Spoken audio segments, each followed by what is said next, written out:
Good morning, it's Captain Brian with Boativated and talking to you from Park Meadow Tennis Club this morning. Actually, I had a little bit of a late start. I want to talk a little bit about mindset and what the mind, who is controlling your mind, or is the mind controlling you?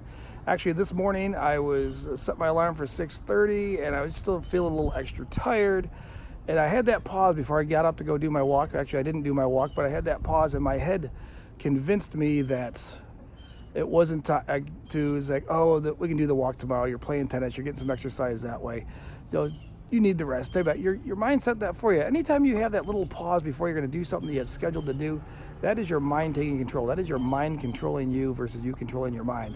If I would have just hit my alarm, jumped out of bed and got going, your body would have went with it and would have been there. But instead, I laid in bed for another hour. I missed an email that I could have played tennis an hour earlier. And it all was a chain reaction of that one little incident of my mind controlling me, convincing me that I need a little bit more sleep and not to get out and get done what I wanted to do. And so your mind messes with you. Your mind will play with it. You have to, if you lead your mind, you'll get done what you want to get done. You'll hit the goals you want to hit. You'll achieve what you want to do. Same thing on the tennis court. Your mind will tell you that if your partner is not quite as strong as you, or it feels your partner is not quite as strong as you, you're not going to play as well. When reality is you should be playing harder to make up for the difference. But your mind says, give up, this guy is no good next to you, play it on, play out, just don't worry about it, accept the loss, and that's how people look at life and if their businesses, if the business isn't going right or not making the money they want to make this week, they say, it's not going to work anyway, and they quit and go do something else. They go get a job instead of running their own business because that's where the security is. Their mind is convincing them. But if you go the other way and think, we got to work harder because this guy is not as strong as you. You got to make up for the point. You got to make up the difference and make that happen.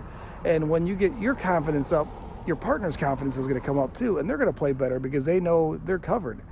And I know I've played that time before when I've played with a lot stronger partner than me in the same played in the same concept, and I was feeling self-conscious about myself that he's better than me. I'm going to drag him down instead of.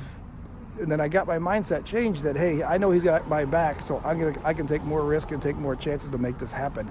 And that's your mind. That's you controlling your mind and getting your mind out of the way so you can play better and get the head games gone. Get rid of those head games. Get rid of that. And that's any time in life, anytime you think about if you're going to go do something and something all of a sudden pops up and says, maybe I can push that off till tomorrow. Stop and do it anyway. Don't let your mind change your mind for you. Don't make your mind change your body and your actions. Make it happen. Go do it and make that go. Because if you're going to push it off tomorrow's going to come. You're going to push it off for the next day, or you're going to miss something else. So keep that in mind. Figure out who controls you. Are you controlling your mind, or is your mind controlling you? So make that happen. I'm Brian Corian with Boativated, and get motivated. We'll see you tomorrow. Have a great day. Let's go hit some balls.